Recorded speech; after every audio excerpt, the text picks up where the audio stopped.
Bismillahirrahmanirrahim. Assalamualaikum warahmatullahi wabarakatuh. Waalaikumsalam warahmatullahi wabarakatuh. Selamat siang semuanya. Siang. Gimana nih kabarnya teman-teman? Alhamdulillah baik. Alhamdulillah. Sudah pada makan semua? Sudah. Alhamdulillah. Sebelumnya izinkan saya untuk memperkenalkan diri terlebih dahulu karena ada pepatah mengatakan tak kenal maka tak sayang. Jadi izinkan saya memperkenalkan diri terlebih dahulu. Perkenalkan, nama saya Dede Fitriani dari jurusan Bimbingan dan Konseling Islam dari Universitas Islam Negeri Sultan Maulana Hasanuddin Banten. Nah, sebelum kita melanjutkan kegiatan kita pada hari ini, alangkah baiknya kita berdoa terlebih dahulu ya teman-teman. Oke, di sini siapa yang mau memimpin doa? Saya. Oke, silahkan. Oke baik teman-teman, sebelum memulai kegiatan pada hari ini, alangkah baiknya kita membaca doa terlebih dahulu di dalam hati. Membaca doa dimulai. Berdoa selesai. Alhamdulillah, terima kasih ya. Oke,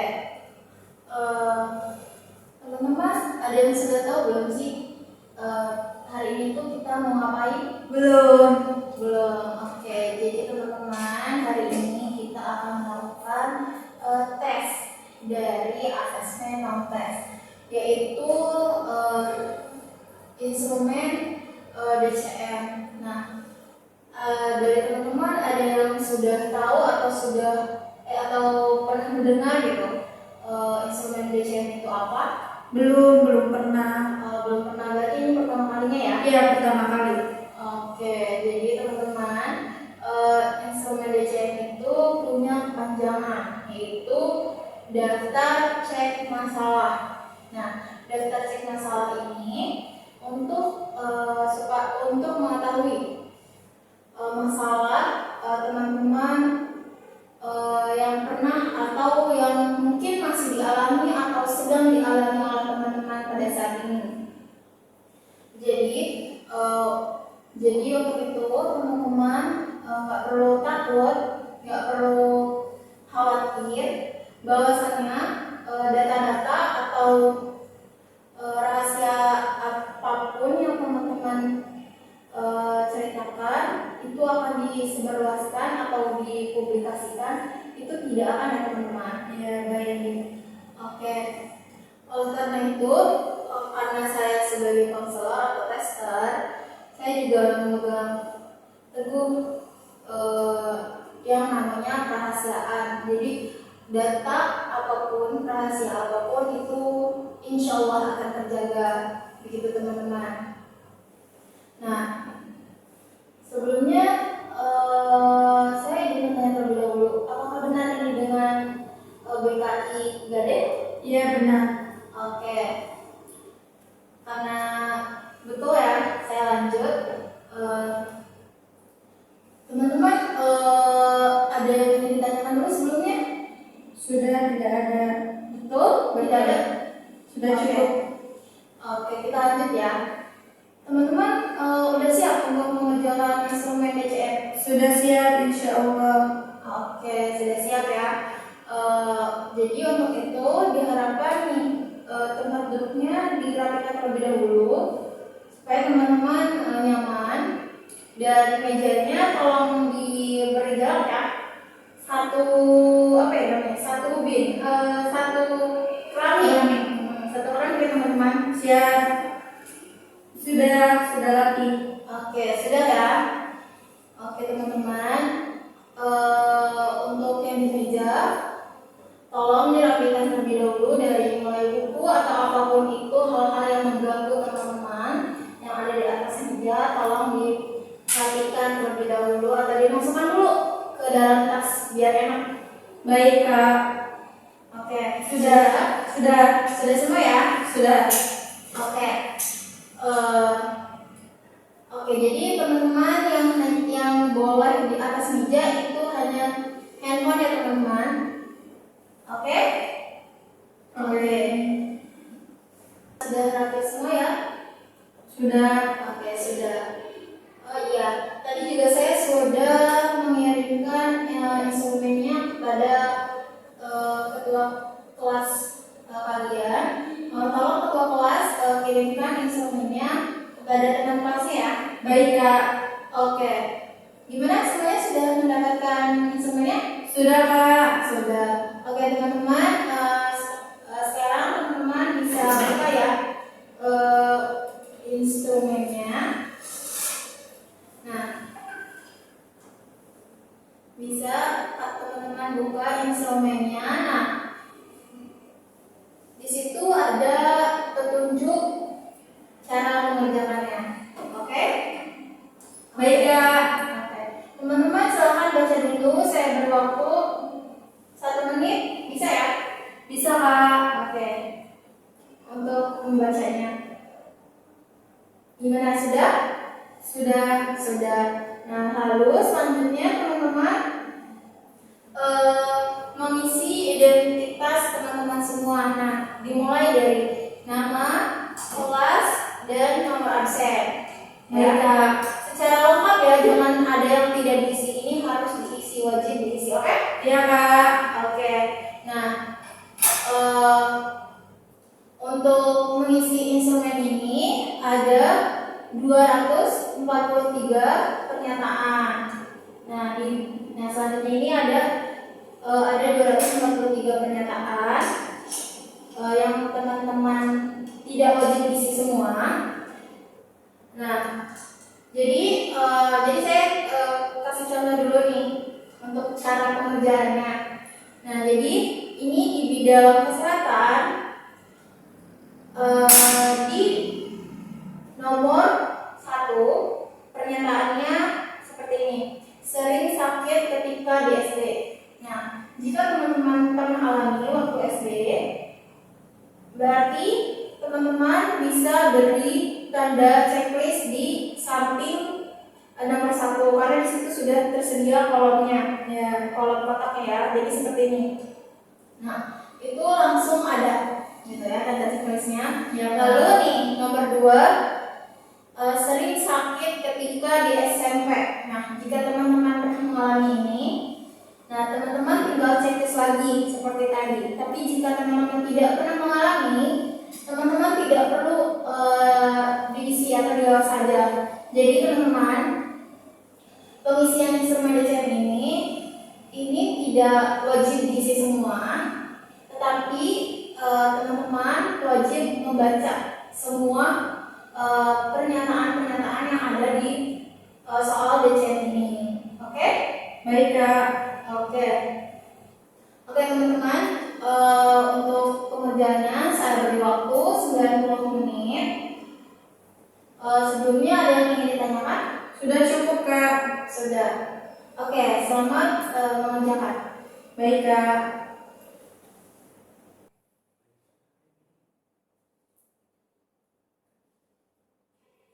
Oke teman-teman, karena sudah 90 menit, gimana teman-teman, sudah semua mengerjakan? Sudah. Sudah selesai semua? Sudah dikirim semua? Sudah Ibu. Oke, sudah. Gak apa-apa. Maaf ya Kak. Iya, gak apa-apa. Nanti juga saya bisa jadi ibu kok. Oke, kita lanjut ya. Jadi teman-teman, sebelum meninggalkan ruang kelas ini, dimohon teman-teman untuk menunjukkan bukti setelah submitnya ya. Bisa dipahami? Bisa Kak. Oke. Sebelumnya saya ucapkan terima kasih kepada teman-teman yang sudah berkenan, yang sudah sukarela mengisi instrumen DCM ini. Nah, gimana teman-teman perasaannya setelah mengisi instrumen DCM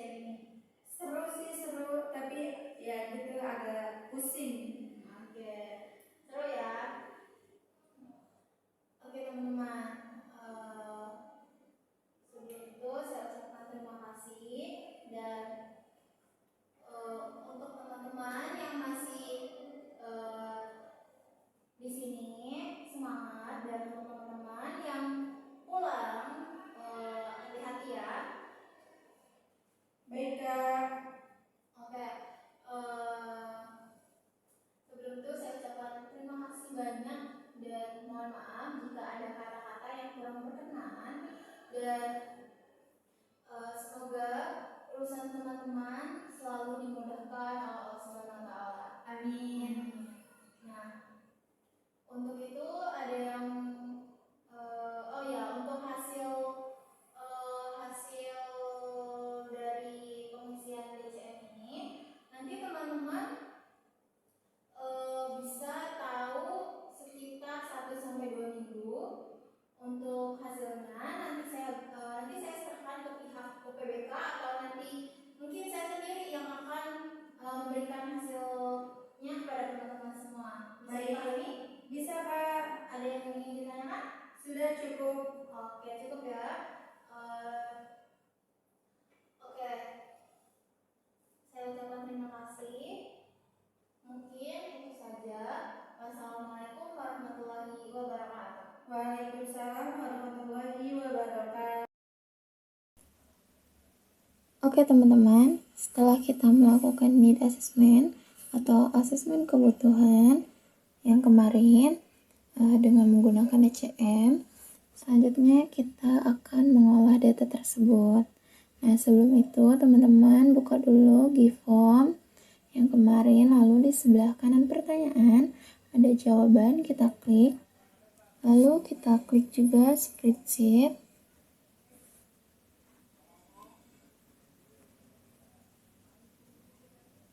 Nah, teman-teman bisa melihat semua data dan jawaban dari para responden sudah lengkap di file ini, teman-teman. Nah, file ini akan kita download. Oh iya, sebelumnya kan ini file jawaban dari para respondennya tidak berurutan, tidak sesuai dengan nomor absen. Nah, kita urutkan terlebih dahulu. Nah, karena sebelumnya saya sudah mengurutkan, nah teman-teman bisa lihat di sini ada validasi, kita klik. Nah, setelah kita urutkan akan menjadi seperti ini, teman-teman. Nah, lalu kita langsung saja kita download filenya karena sudah berurutan dalam bentuk Microsoft Excel ya, teman-teman, di downloadnya. Nah, setelah itu kita buka.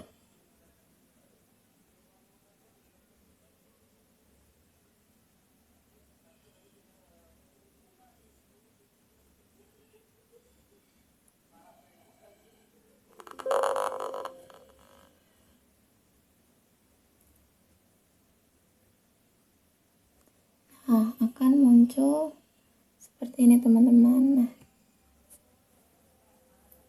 Nah, setelah itu kita buka dulu aplikasi dari DCM-nya. Nah, teman-teman bisa melihat tampak depannya seperti ini. Nah, sebetulnya aplikasi ini tidak hanya dipergunakan untuk SMP saja, tetapi untuk SMA juga ya. Jadi jangan salpok dengan covernya.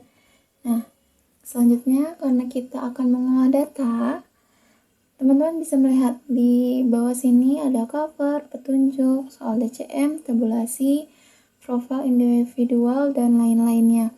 Nah, karena kita akan mengolah data, nah kita klik tabulasi yang warna kuning ini. Nah, bisa dilihat di sini, di atas ini ada identitas sekolah. Nah, teman-teman sebelumnya harus mengisi identitas sekolah terlebih dahulu. Nah, ini sudah saya isi ya, teman-teman, sudah saya ubah sudah saya isi identitas sekolahnya. Lalu kita langsung saja ya ke olahan datanya. Tapi sebelum itu untuk jumlah responden ini tidak perlu kita isi secara manual karena ketika kita sudah mengisi para jawaban responden, di sini di tabel akan terisi secara otomatis gitu ya, teman-teman. Nah, lalu kita lanjut mengisi tabelnya. Nah, kita isi dulu dari nama. Nah, kita balik ke file yang tadi sudah kita download di Vform. Nah, kita copy saja dari urut nomor 1.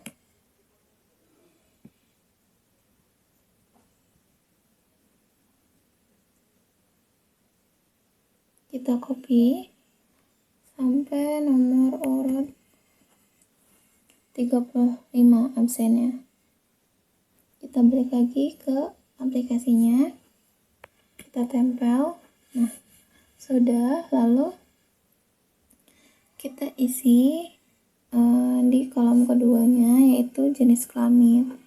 Nah, dikarenakan di BKI 3D ini kebanyakan perempuan, kita isinya perempuan terlebih dahulu ya. Nah, kita tarik ke bawah agar mempermudah kita mengisinya, karena secara otomatis akan terisi begitu teman-teman. Nah, lalu kita ganti yang tadinya perempuan menjadi laki-laki, sesuaikan dengan jenis kelaminnya. Nah, lalu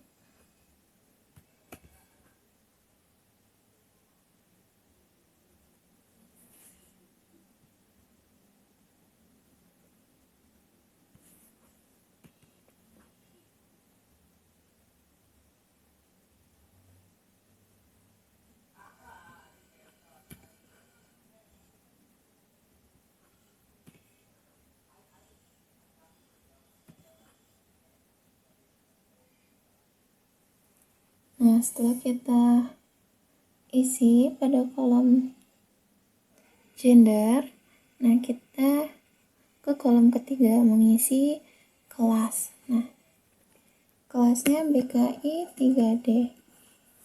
Nah, kita tarik lagi ke bawah.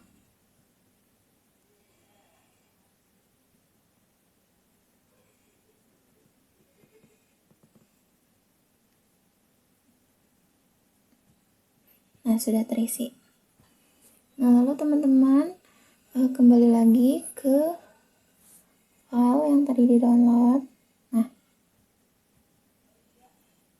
nomor absen pertama Nida.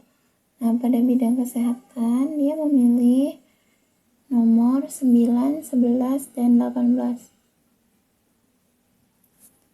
9, 11, dan 18. Nah, untuk yang kosong ini tidak masalah, tidak apa-apa, tidak diisi juga. Lalu di keadaan ekonomi, Nida memilih, dia tidak memilih, berarti kita lanjut ke kehidupan keluarga.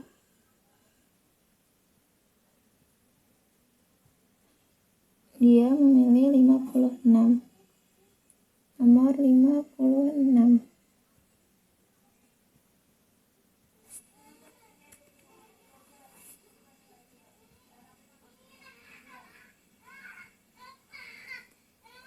Agama moral, dia memilih 70 dan 79.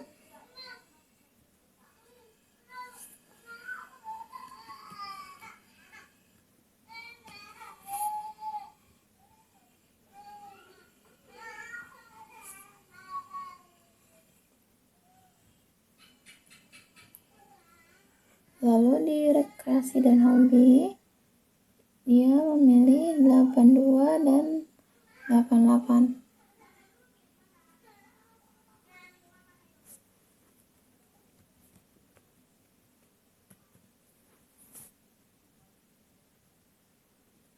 Dan di bidang pribadi, dia memilih 120.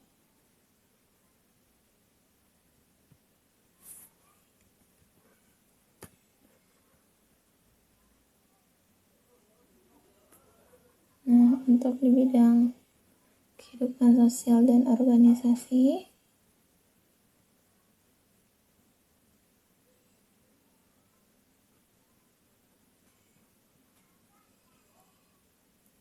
nomor 129 dan 136. 126, 139. Lalu di bidang muda-mudi, dia tidak memilih. Lalu di penyesuaian sekolah juga tidak memilih. Dari penyesuaian terhadap kurikulum, dia memilih 184, 186, dan 194.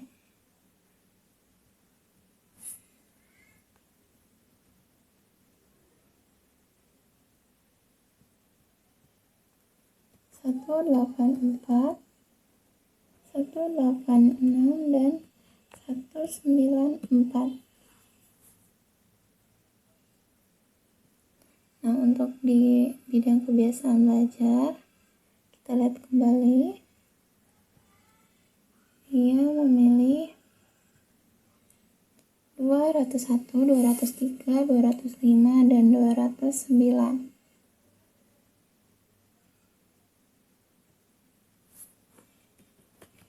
201, 203, 205, dan 209. Dan di bidang terakhir, bidang masa depan, ia memilih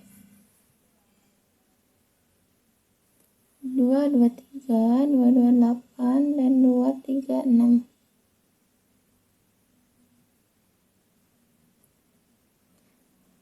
Tadi memilih 223, 228, dan 236.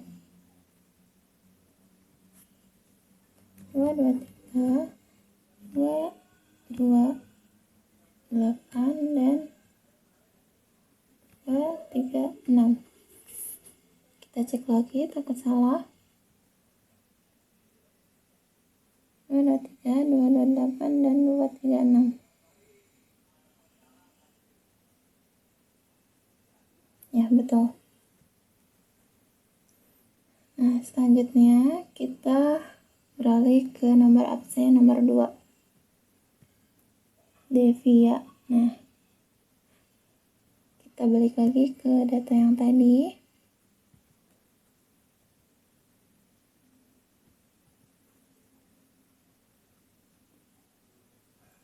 Nah, Devia pada bidang kesehatan dia memilih 1, 2, 5, dan 18. 1, 2, 5, dan 18. Nah, untuk keadaan ekonomi, dia memilih 36.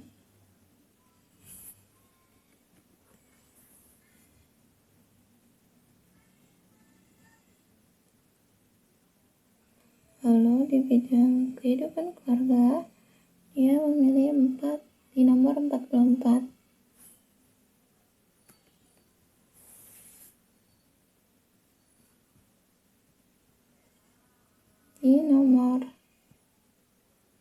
Di bidang agama dan moral, dia memilih 79.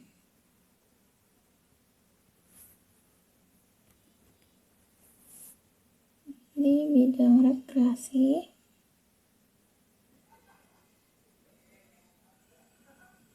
dia memilih 81 dan 97. 81 dan 97.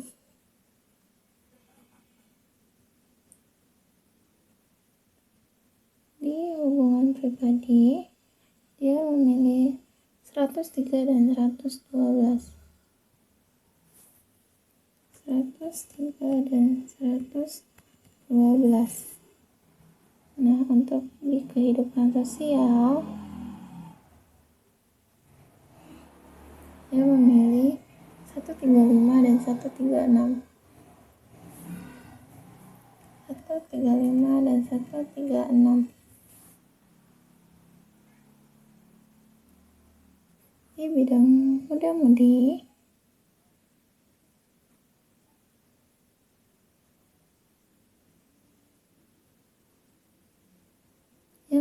memilih 155.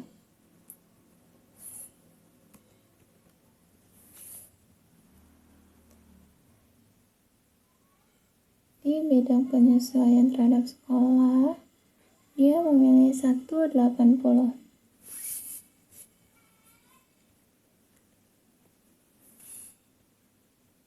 Lalu di bidang selanjutnya, di kurikulum, dia memilih 182.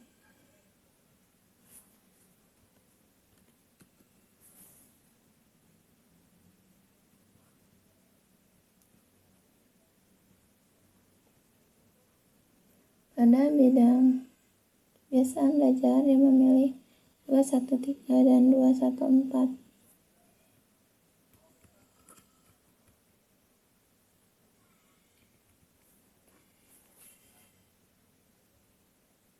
Dan di bidang terakhir, masa depan, kita memilih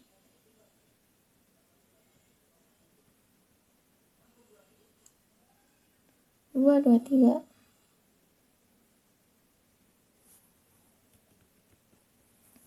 Nah, semua pengisian dari nomor 1 hingga 35 itu sama seperti ini ya teman-teman. Jika ada yang kosong bisa dilewati, dan untuk pengisiannya disesuaikan dengan nomor yang para responden pilih, begitu ya teman-teman. Nah, jika sudah kita isi semuanya, akan jadi seperti ini teman-teman hasilnya. Nah, akan seperti ini, begitu teman-teman. Jadi semua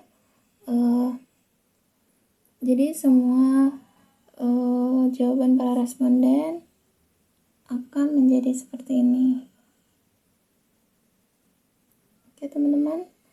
Nah, ketika teman-teman ingin mengetahui permasalahan secara per orang, nah teman-teman bisa melihat di profil individu. Nah, di profil individu ini, di sini ada hasil per individu. Nah, untuk nomor klien, ini nomor klien 11 dengan nama Raihan. Nah, ini hasil dari kebutuhan dari Raihan. Permasalahan yang sedang dihadapi Raihan ini ada di sini semuanya. Nah, karena kita tidak bisa memperlihatkan hasil pribadi, nah kita lanjut ke profil kelas. Nah, ketika teman-teman ingin mengetahui profil secara per kelas, secara keseluruhan, nah teman-teman bisa melihat di profil kelas. Nah, di profil kelas ini sudah sangat lengkap dari permasalahan yang paling tertinggi hingga terendah, begitu teman-teman.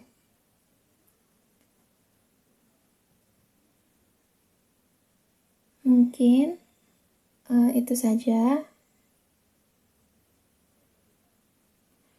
cara pengolahan. Mungkin itu saja dari pengolahan data DCM. Oke teman-teman, setelah kita melakukan olahan data atau mengolah data yang kemarin, selanjutnya kita akan membacakan hasil dari olahan data tersebut teman-teman, dengan menggunakan aplikasi DCM. Nah, teman-teman bisa lihat di aplikasinya, di bagian pojok kiri bawah itu ada tanda panah. Kita klik yang kanan ya. Nah, teman-teman bisa lihat di sini bagian yang pink, analisis butir soal per kelas. Kita klik yang ini. Nah, teman-teman bisa melihat Nah, oke. Selanjutnya kita akan membacakan hasil analisis per butir soal DCM per kelas ya teman-teman. Nah, kita mulai dari bidang kesehatan. Nah, jadi di bidang kesehatan didapatkan hasil tertinggi yaitu pada nomor 15, yaitu sering merasa mengantuk.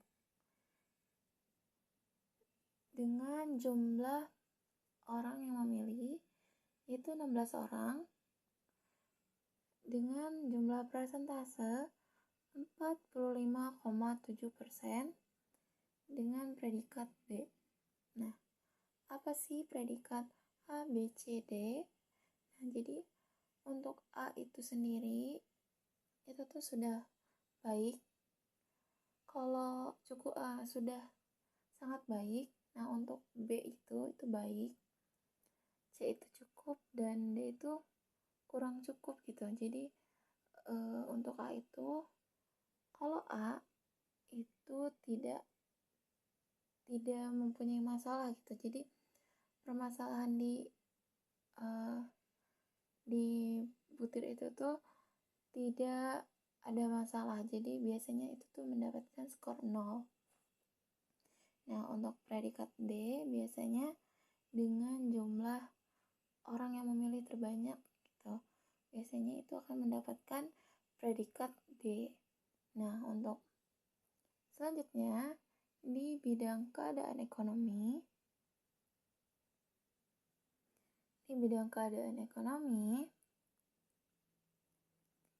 Didapatkan hasil tertinggi.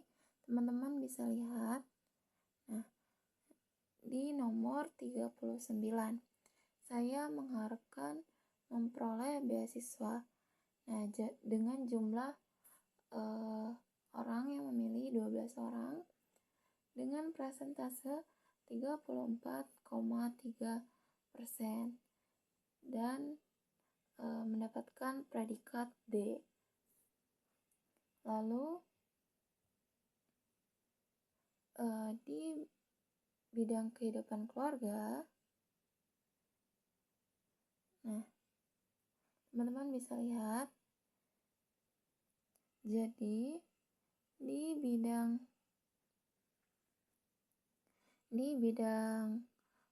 kehidupan keluarga didapatkan hasil tertinggi yaitu pada butir pernyataan nomor 56, yaitu saya ingin mengadakan perubahan di rumah. Dengan jumlah orang yang memilih itu 7 orang dengan persentase 20,0% mendapatkan predikat C. Lalu di bidang agama dan moral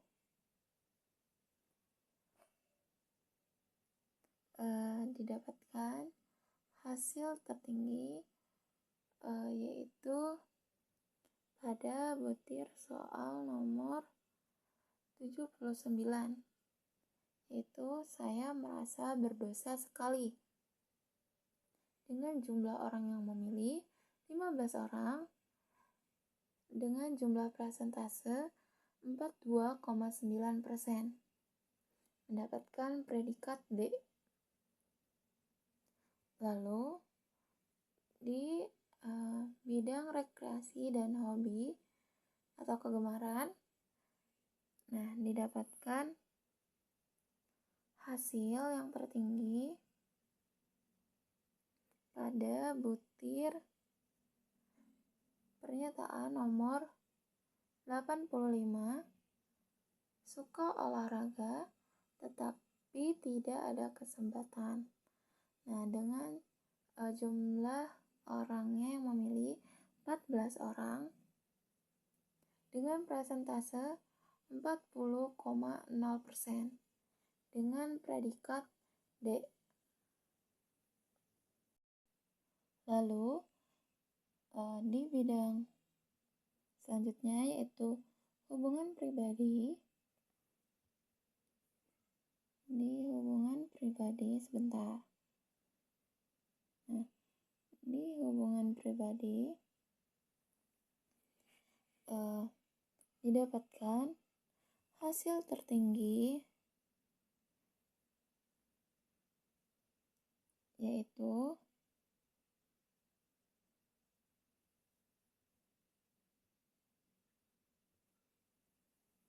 di butir pernyataan nomor 120, yaitu saya ingin hidup lebih tenang dengan jumlah orang yang memilih 19 orang dengan persentase 54,3% dan mendapatkan predikat E. Nah, lalu di bidang selanjutnya yaitu kehidupan sosial, keaktifan berorganisasi.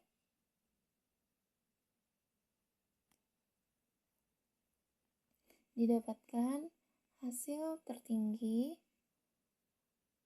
di butir pernyataan nomor 135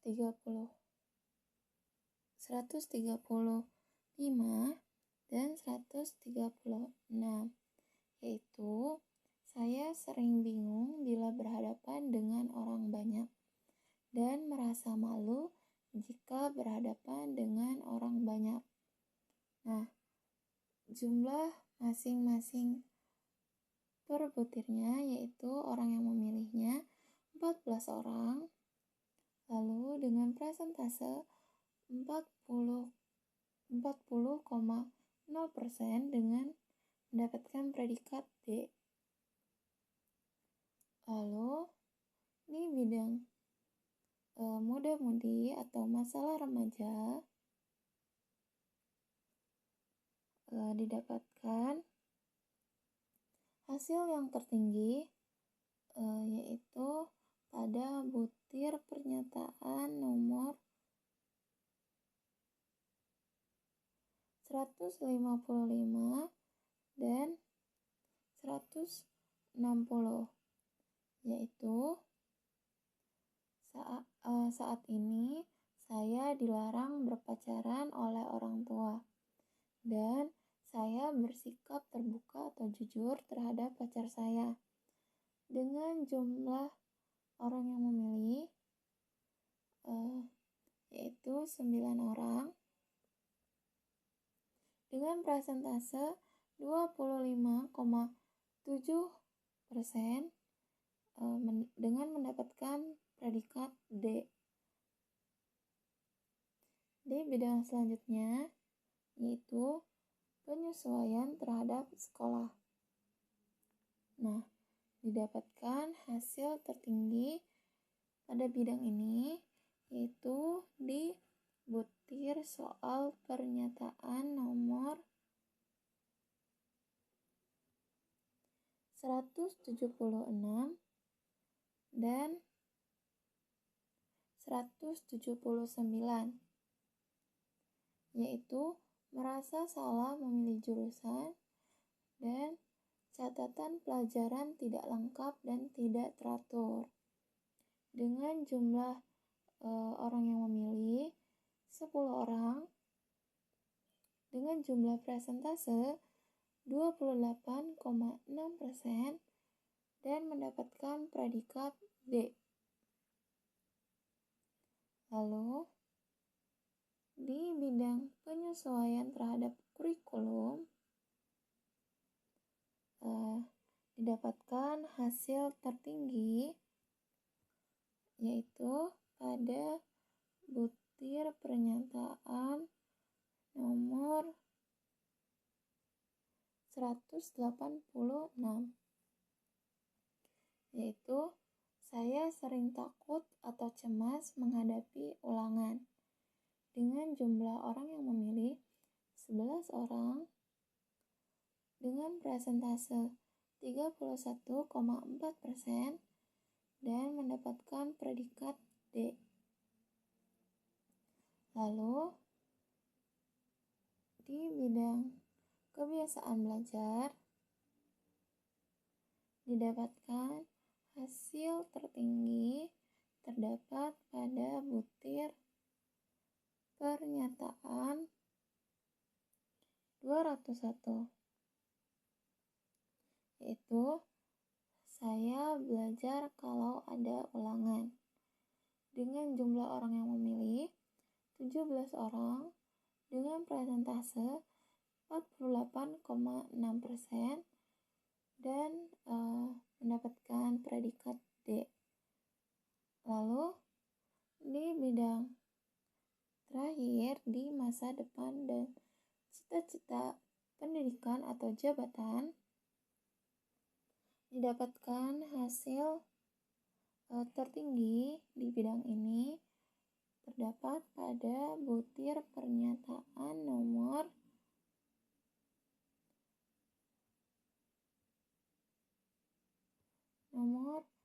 228, yaitu saya ingin mengetahui bakat dan kemampuan saya dengan jumlah orang 18 orang dengan presentase 51,4% dan mendapatkan predikat E. Nah, jadi teman-teman, secara keseluruhan teman-teman bisa melihat di bagian teman-teman klik pojok kiri bawah. Nah, klik tanda panah ini. Nah, analisis topik per kelas. Ini dia akan mendapatkan. Nah, teman-teman bisa melihat. Sebentar. Nah, jadi secara keseluruhan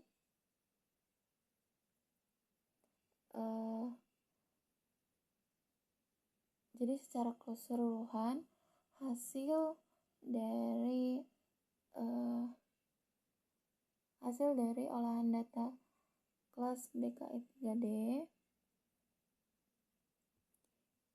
yang paling bermasalah itu, nah teman-teman bisa lihat. Nah, terdapat yang tadi saya jelaskan itu per butir soalnya ya teman-teman. Nah, kalau yang ini yaitu per topik, jadi per bidang gitu kan, per topik masalah. Jadi topik di DCM itu dibagi menjadi 4, ada pribadi, sosial, belajar, dan karir teman-teman. Nah, ternyata di kelas BKI 3D yang paling bermasalah itu terdapat pada ini. Topiknya topik pribadi dengan presentase 48,57% dan mendapatkan predikat D. Nah, lalu disusul dengan topik belajar yaitu 36,29% dengan predikat D. Lalu sosial dengan presentase 35,43% dengan predikat D. Dan yang terakhir disusul di bidang karir yaitu 13,57% dengan predikat C. Nah, akan tetapi ternyata di per bidangnya yang paling bermasalah di kelas BKI 3D itu terdapat per bidang ini ya teman-teman. Nah, per bidang ininya itu ternyata paling banyaknya terdapat di kebiasaan belajar secara per bidangnya teman-teman, di bidang kebiasaan belajar yaitu 19,29%. Dan yang paling rendah yaitu di bidang agama dan moral, yaitu 5,57%. Begitu teman-teman. Mungkin itu saja untuk penyampaian hasil olahan data dari kelas PKI 3D. Setelah kita membacakan hasil pengolahan data kemarin, nah selanjutnya kita akan membuat action plan dari hasil instrumen DCM tersebut. Di rencana kegiatan atau action plan, nah terdapat beberapa aspek, dari ada bidang layanan, tujuan layanan, strategi layanan, materi, metode, media, dan evaluasi. Nah, di bidang layanan ini dibagi menjadi 4. Ada pribadi, sosial, belajar, dan karir, teman-teman. Nah, kita mulai dulu membuat action plan pada bidang layanan pribadi.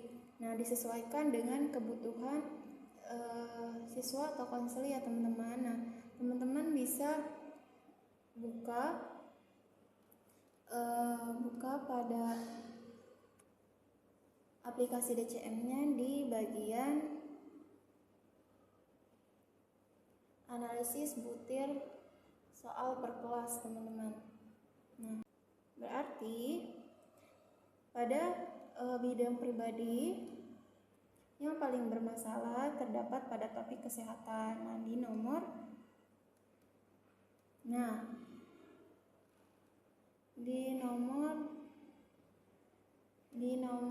pernyataan 15, sering merasa mengantuk.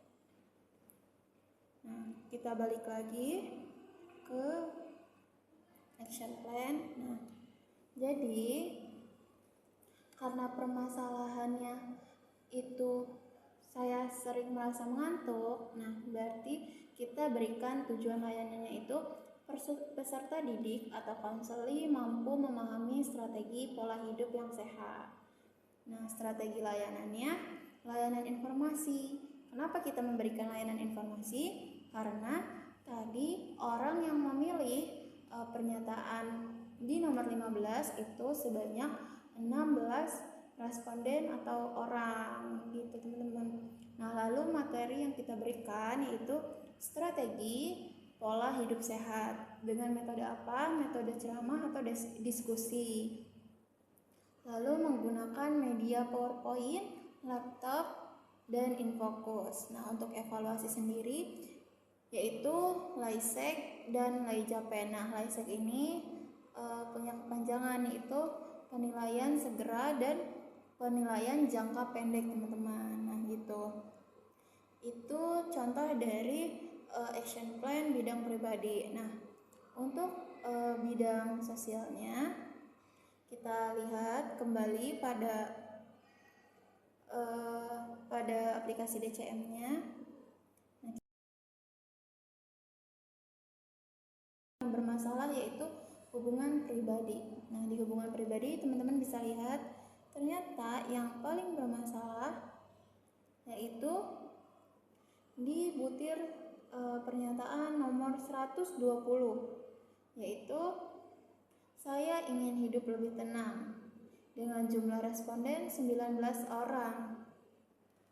Nah, lalu kita kembali lagi ke action plan. Nah, jadi kita akan memberikan bidang layanannya kan di bidang sosial. Nah, tujuan layanannya itu peserta didik atau konseli mampu mengenal dan memahami diri sendiri. Nah, lalu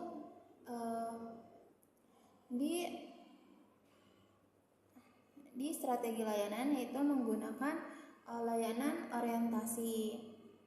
Nah, lalu di materi kita memberikan materi membangun hubungan interaksi yang baik untuk diri sendiri. Metodenya menggunakan ceramah, diskusi, dan refleksi diri. Lalu medianya PowerPoint, video motivasi, laptop, dan infocus. Nah, evaluasinya kita menggunakan penilaian segera atau LASEK dan penilaian jangka panjang atau LAJAPANG. Lalu di bagian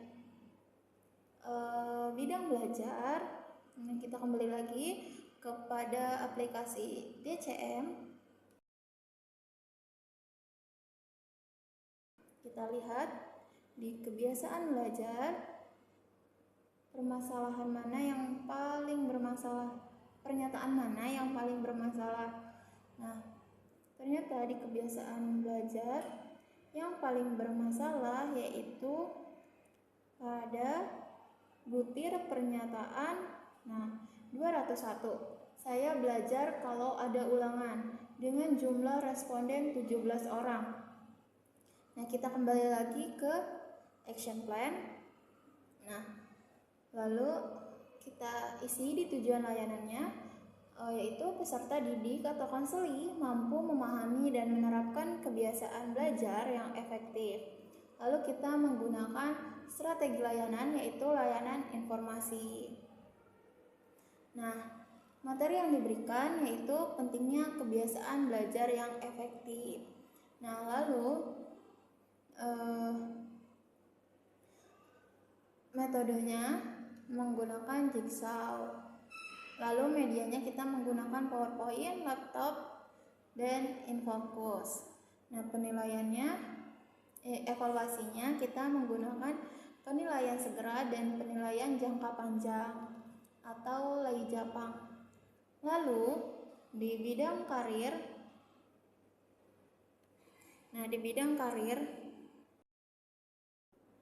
ternyata pada masa depan dan cita-cita yang paling bermasalah atau yang paling banyak dialami yaitu pada butir pernyataan nomor 228.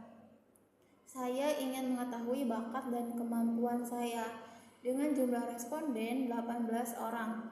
Nah, kita balik lagi teman-teman ke action plan-nya. Nah, lalu untuk tujuan layanannya itu, peserta didik atau konseli memahami pentingnya mengenal potensi diri dalam menentukan arah masa depan. Lalu kita memberikan strategi layanannya yaitu layanan informasi. Kenapa? Karena jumlahnya yaitu 18 orang. Karena untuk menggunakan layanan informasi ini harus lebih dari 15 orang. Kalau semisalnya kurang dari 15 itu tidak boleh menggunakan layanan informasi, begitu teman-teman. Lalu untuk materinya yaitu mengenal bakat dan kemampuan diri untuk menentukan arah masa depan. Lalu kita gunakan metodenya yaitu ceramah dan diskusi. Nah, medianya kita menggunakan PowerPoint, laptop, dan infocus. Untuk evaluasinya yaitu LASEK atau penilaian segera dan LAJAPANG yaitu penilaian jangka pendek, teman-teman. Oke teman-teman, setelah kita membuat action plan, selanjutnya kita akan membuat program semesteran dari action plan tersebut, teman-teman. Nah, ada beberapa aspek. Yang pertama ada nomor, jenis kegiatan layanan, bidang bimbingan yang terdiri dari 4 bidang, pribadi, sosial, belajar, dan karir. Terus ada fungsi bimbingan dan konseling, tujuan, dan waktu. Nah, lalu nomor A, jenis kegiatan layanannya itu persiapan. Nah, di persiapan ini kita ada 5 teman-teman, ada 5 kegiatan. Yang pertama, pembagian tugas guru bimbingan dan konseling. Yang kedua, asesmen kebutuhan. Yang ketiga, menyusun program bimbingan dan konseling. Yang keempat, konsultasi program bimbingan dan konseling. Yang kelima, pengadaan sarana atau prasarana bimbingan dan konseling. Nah, teman-teman, jadi yang pertama kita lakukan, yang pertama di nomor 1 kan ada pembagian tugas guru bimbingan dan konseling. Nah, menurut teman-teman di nomor 1 ini kita butuhkan atau tidak di bidang pribadi, sosial, belajar dan karir. Jika kita membutuhkan ini, maka kita checklist. Nah, kita checklist karena saya membutuhkan pembagian tugas guru. Nah, jadi saya checklist di bidang pribadi, sosial, belajar dan karir. Nah, untuk fungsi BK-nya kita kosongkan. Lalu tujuannya, tujuan dari pembagian tugas guru bimbingan dan konseling itu apa? Nah, untuk tercapainya efektivitas layanan bimbingan dan konseling. Nah, waktunya itu pada bulan Juli. Lalu di nomor 2, asesmen kebutuhan. Nah, karena kita membutuhkan ini, berarti kita checklist di semua bidang, teman-teman. Dari bidang pribadi, sosial, belajar hingga karir. Nah, fungsi BK-nya kita kosongkan. Tujuannya yaitu untuk terungkapnya kebutuhan peserta didik atau konseli. Nah, waktunya itu pada bulan Juli. Lalu di nomor 3, menyusun program bimbingan dan konseling. Nah, karena kita juga membutuhkan ini di semua bidang, berarti di semua bidang kita checklist, teman-teman. Dari bidang pribadi hingga karir. Nah, setelah kita checklist di fungsi bimbingan dan konseling kita kosongkan. Lalu di tujuannya, layanan bimbingan dan konseling lebih terarah dan tepat sasaran. Nah, waktunya itu bulan Juli. Lalu di nomor 4, konsultasi program bimbingan dan konseling. Nah, karena kita juga membutuhkan ini di semua bidang, berarti kita checklist di semua bidang tersebut dari bidang pribadi hingga karir. Nah, fungsi bimbingan dan konselingnya kita kosongkan. Lalu tujuannya itu untuk mendapat dukungan dari ketua jurusan atau kepala sekolah. Nah, waktunya itu pada bulan Juli. Lalu yang terakhir itu di nomor 5, pengadaan sarana atau prasarana bimbingan dan konseling. Tentu kita perlu adanya sarana ataupun prasarana ya, teman-teman, di semua bidang. Jadi kita checklist dari mulai pribadi, sosial, belajar hingga karir. Nah, fungsi bimbingan dan konselingnya kita kosongkan. Lalu tujuannya yaitu terpenuhinya kebutuhan sarana yang menunjang keberhasilan layanan BK. Nah, waktunya itu pada bulan Juli. Lalu di nomor B, jenis kegiatan layanannya yaitu layanan bimbingan dan konseling. Nah, layanan bimbingan dan konseling ini terdiri dari 10 layanan, teman-teman. Dari mulai layanan orientasi, layanan informasi, layanan penempatan dan penyaluran, layanan penguasaan konten, layanan konseling individual, layanan bimbingan kelompok, layanan konseling kelompok, layanan konsultasi, layanan mediasi, dan layanan advokasi. Nah, kita balik lagi ke layanan yang pertama, yaitu layanan orientasi. Nah, dikarenakan kita di action plan itu kita menggunakan layanan orientasi. Nah, jadi kita lihat dulu deh action plan-nya. Nah, di action plan ternyata layanan orientasi itu kita menggunakan layanan ini, teman-teman, di bidang sosial. Nah, ada lagi nggak ya di orientasi? Nah, ternyata hanya di sosial. Berarti nanti yang kita checklist yaitu hanya pada bidang sosial, teman-teman. Jadi sesuaikan dengan action plan yang kita buat. Nah, karena kita hanya menggunakannya di bidang sosial, jadi kita checklistnya hanya di bidang sosial. Lalu untuk fungsinya yaitu fungsi BK-nya yaitu pemahaman, dan tujuannya itu peserta didik atau konseli mampu mengenal dan memahami diri sendiri. Nah, waktunya itu pada bulan Agustus. Lalu yang kedua ada layanan informasi. Nah, kita balik lagi ke action plan.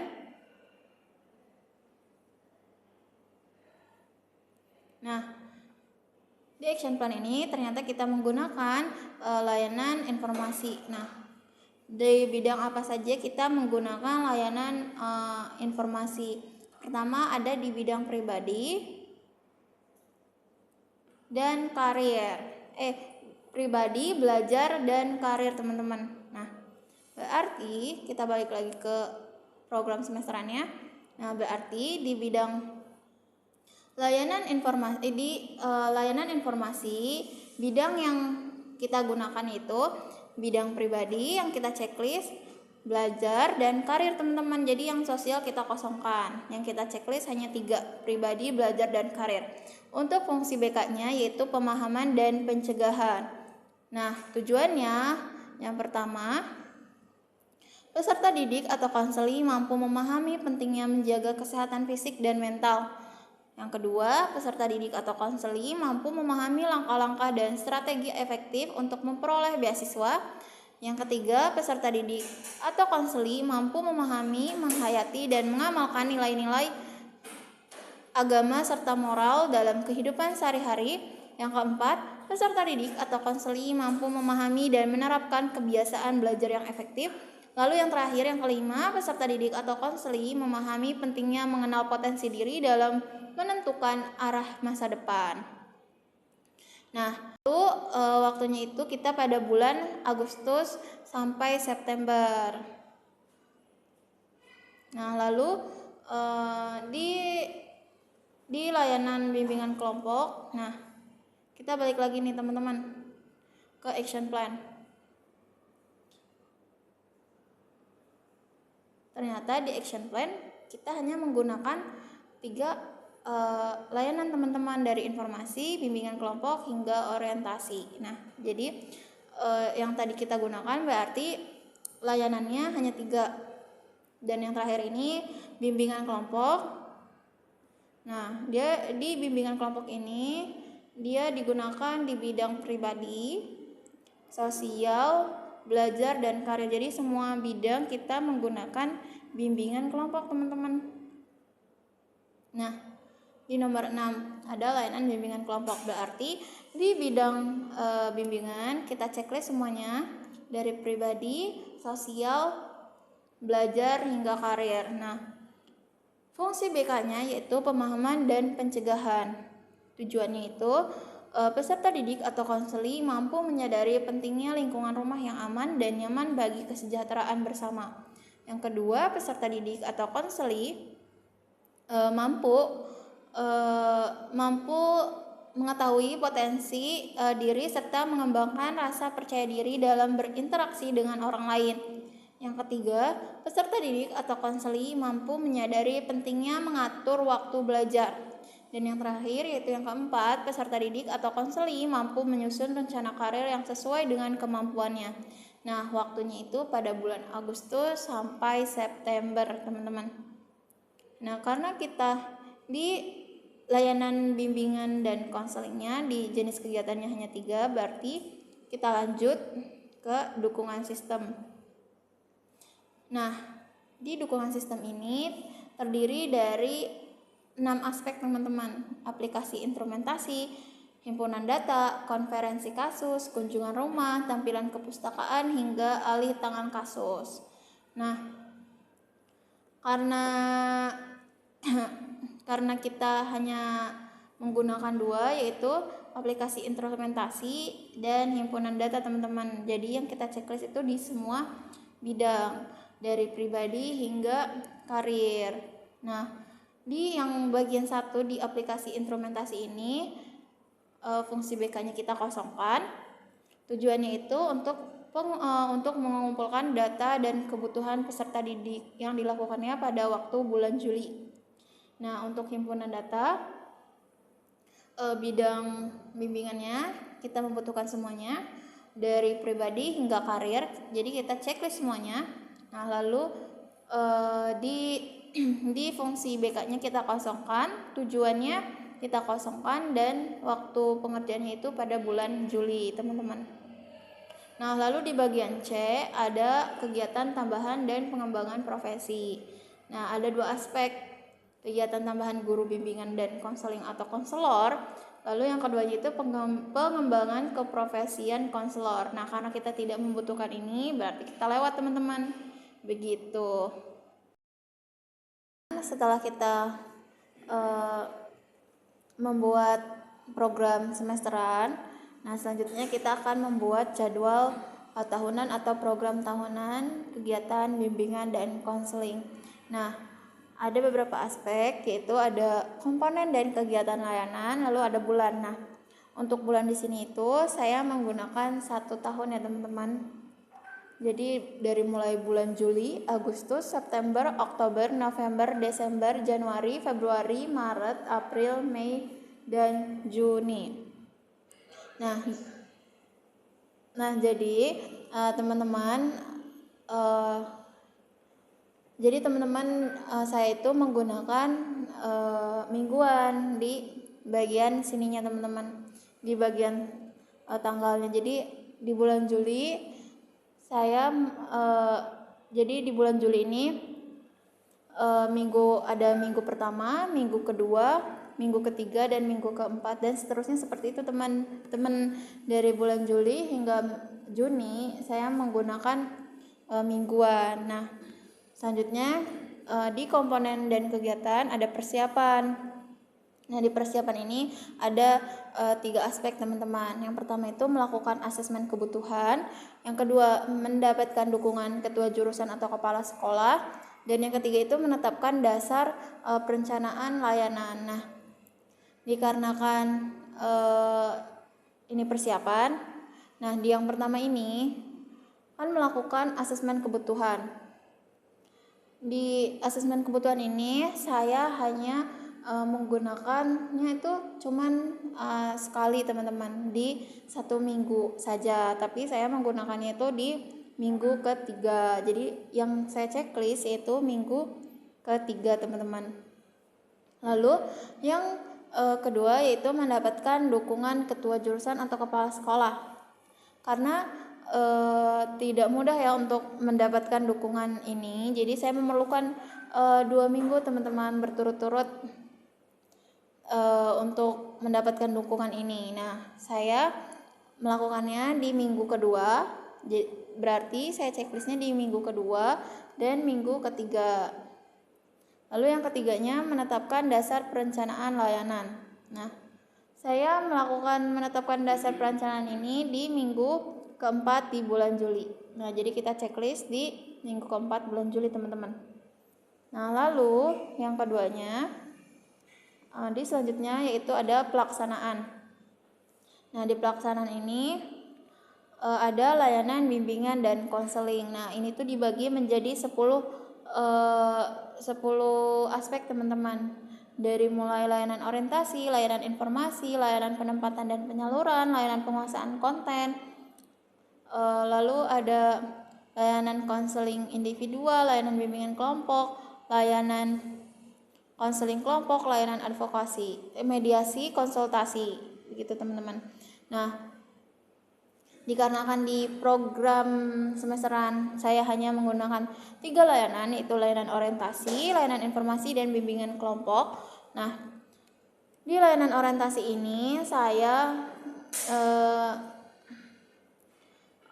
melakukan layanan orientasi ini di bulan Agustus minggu ketiga teman-teman.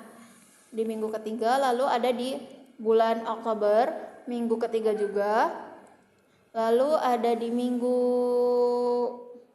pertama di bulan Januari, lalu ada juga di bulan Februari itu minggu pertama juga, lalu di minggu keempat di bulan Maret, di minggu pertama di bulan Mei, dan di minggu ketiga di bulan Juni untuk layanan orientasi itu sendiri. Nah, lalu yang kedua layanan informasi. Nah, saya melakukan layanan informasi ini yaitu di bulan Agustus di minggu pertama, lalu di bulan September minggu pertama dan minggu ketiga, lalu di bulan Oktober itu di minggu pertama, ketiga, dan minggu pertama dan keempat, lalu di bulan November di minggu pertama, lalu di bulan Desember itu minggu pertama dan minggu keempat, Di bulan Januari itu di minggu ketiga, di bulan Februari di minggu ketiga juga, di bulan Maret yaitu di minggu kedua, di bulan April di minggu kedua, di bulan Mei di minggu ketiga, dan di bulan Juni di minggu pertama. Lalu untuk layanan penempatan dan penyaluran, layanan penguasaan konten, karena saya tidak menggunakan layanan itu, kita kosongkan saja, dan layanan konseling individual juga tidak menggunakan, jadi kosongkan. Lalu di layanan bimbingan kelompok, nah kita lihat nih teman-teman, di layanan bimbingan kelompok itu pelaksanaannya itu di bulan apa ini ya? Di bulan Agustus minggu ke-2, di bulan September di minggu pertama dan minggu ketiga, di bulan Oktober itu di minggu kedua, di bulan Desember itu di minggu ketiga, di bulan Januari di minggu kedua, masih di bulan Januari itu di minggu keempat, lalu di bulan Februari di minggu kedua, di bulan Maret itu di minggu ketiga, dan di bulan April itu di minggu pertama dan minggu ketiga, di bulan Mei ini di minggu kedua dan keempat, dan di bulan Juni itu di minggu kedua dan keempat, teman-teman. Jadi ini kita sesuaikan saja untuk program tahunan atau jadwal tahunannya, disesuaikan dengan jadwal yang ada di sekolah, teman-teman, dan kebutuhan siswanya juga atau konselingnya, begitu. Nah, lalu selanjutnya ada akuntabilitas. Nah, karena di semua layanan kita membutuhkan ini, jadi kita checklist saja. Karena hampir di semua minggu sampai di bulan Juli itu saya tidak ada yang kosong. Saya menggunakan layanan ini semaksimal mungkin. Jadi di bagian akuntabilitas ada beberapa aspek ini, ada evaluasi proses, evaluasi hasil, supervisi, dan pembuatan laporan. Karena saya menggunakan ini semua di semua layanan, jadi saya checklist semua dari mulai bulan Juli hingga Juni, teman-teman, begitu. Oke teman-teman, setelah kita membuat jadwal tahunan atau program tahunan, selanjutnya kita akan membuat RPL dari program-program yang sudah kita buat. Nah, yaitu RPL itu rencana pelaksanaan layanan. Nah, karena di action plan saya ada beberapa yang menggunakan layanan informasi. Nah, jadi RPL-nya itu menggunakan format bimbingan klasikal, teman-teman. Nah, kita dimulai dari strategi layanan. Nah, strategi layanannya menggunakan layanan informasi, lalu bidang layanannya itu masuknya ke pribadi, topik layanan yaitu strategi pola hidup sehat, fungsi layanan, pemahaman, tujuan umumnya, peserta didik atau konseli mampu memahami strategi pola hidup yang sehat. Nah, tujuan khususnya, yang pertama, peserta didik mampu menjelaskan makna pentingnya menjaga kesehatan tubuh. Yang kedua, peserta didik mampu mengidentifikasi kebiasaan sehat yang dapat diterapkan dalam kehidupan sehari-hari. Yang ketiga, peserta didik mampu berkomitmen menerapkan pola hidup sehat untuk menjaga kebugaran jasmani dan rohani. Nah, sasaran layanannya itu mahasiswa BKI 3D. Nah, materi layanannya, yang pertama, pengertian kesehatan jasmani dan rohani. Yang kedua, pola makan sehat dan seimbang. Yang ketiga, manfaat olahraga dan istirahat cukup. Yang keempat, dampak gaya hidup yang tidak sehat. Nah, waktunya itu satu kali pertemuan itu 40 menit dilaksanakannya teman-teman. Nah, sumbernya itu dari Kemenkes RI 2022, Pedoman Gaya Hidup Sehat di Lingkungan Pendidikan. Lalu di metode atau tekniknya yaitu menggunakan ceramah dan diskusi. Lalu media atau alatnya menggunakan PowerPoint, laptop, dan infocus. Nah, di pelaksanaan dibagi menjadi tahapan. Yang pertama tahap awal atau pendahuluan. Nah, ada 3 aspek. Yang pertama itu pernyataan tujuan. Nah, pernyataan tujuan ini yang pertama guru BK atau konselor mengucapkan salam. Yang kedua guru BK atau konselor menanyakan kabar peserta didik dan menjalin hubungan yang hangat. Yang ketiga, guru BK atau konselor meminta peserta didik untuk mengisi presensi kehadiran. Yang keempat, guru BK atau konselor menyampaikan tentang tujuan-tujuan yang akan dicapai. Lalu yang kedua, penjelasan tentang langkah-langkah kegiatan. Yang dimana ada 2 hal. Yang pertama, memberikan langkah-langkah kegiatan, tugas dan tanggung jawab peserta didik. Yang kedua, kontrak layanan atau kesepakatan layanan. Hari ini kita akan melakukan kegiatan selama 4 menit pelayanan. Kita sepakat akan melakukan dengan baik. Nah, lalu yang ketiga ada mengarahkan kegiatan atau konsolidasi, yaitu guru BK atau konselor memberikan penjelasan tentang topik yang akan dibicarakan. Lalu di tahap yang kedua yaitu tahap peralihan atau transisi. Yang pertama guru BK atau konselor menanyakan kesiapan peserta didik dalam melaksanakan kegiatan. Yang kedua, guru BK memberikan kesempatan bertanya kepada siswa jika ada hal yang belum dimengerti. Yang ketiga, guru BK memberikan komitmen kepada peserta didik agar melakukan kegiatan dengan baik dan bijaksana. Lalu yang keempat, ice breaking. Nah, lalu yang ketiga ada tahap inti. Di tahap inti ini terdiri dari 2 aspek. Yang pertama itu kegiatan peserta didik dan kegiatan guru BK atau konselor. Nah, di kegiatan peserta didik ini ada 3 hal. Yang pertama itu mendengarkan dan memperhatikan guru BK atau konselor menjelaskan materi tentang strategi pola hidup sehat. Yang kedua, peserta didik aktif dalam kegiatan layanan. Yang ketiga, peserta didik menanggapi apa materi yang sudah dijelaskan. Lalu di yang bagian kedua, kegiatan guru BK atau konselor, yaitu yang pertama, guru BK mengawali dengan berdiskusi sesuai dengan materi. Yang kedua, guru BK atau konselor menjelaskan materi mengenai strategi pola hidup sehat. Yang ketiga, guru BK atau konselor memulai diskusi dengan peserta didik mengenai materi yang sudah disampaikan. Yang keempat, guru BK atau konselor menetapkan waktu dalam proses diskusi selama 10 menit. Nah, lalu di tahap yang terakhir itu, tahap penutup. Yang pertama, guru BK menyimpulkan hasil diskusi peserta didik. Yang kedua, guru BK mengajak peserta didik merefleksikan kegiatan dengan menanyakan kemanfaatan dan kebermaknaan kegiatan. Yang ketiga, guru BK mengajak peserta didik membuat komitmen untuk tidak segan meminta bantuan guru BK. Yang keempat, guru BK menutup kegiatan layanan dengan mengajak peserta didik bersyukur atau berdoa dengan mengucapkan salam. Nah, lalu ada evaluasi. Nah, di evaluasi ini terbagi menjadi 2, yaitu ada evaluasi proses dan ada evaluasi hasil. Nah, evaluasi proses ini yaitu guru BK atau konselor melakukan evaluasi dengan memperhatikan proses yang terjadi. Yang pertama, melakukan refleksi hasil. Setiap peserta didik menuliskan di kertas yang sudah disiapkan. Lalu yang kedua, mengamati sikap peserta didik dalam mengikuti kegiatan. Yang ketiga, mengamati cara peserta didik dalam menyampaikan pendapat atau bertanya. Yang keempat, mengamati cara peserta didik memberikan penjelasan terhadap pertanyaan guru BK. Dan yang kedua, di evaluasi hasil, yaitu evaluasi dengan instrumen yang sudah disiapkan antara lain. Yang pertama, evaluasi tentang suasana pertemuan dengan instrumen, menyenangkan atau kurang menyenangkan atau tidak menyenangkan. Yang kedua, evaluasi terhadap topik yang dibahas, sangat penting, kurang penting atau tidak penting.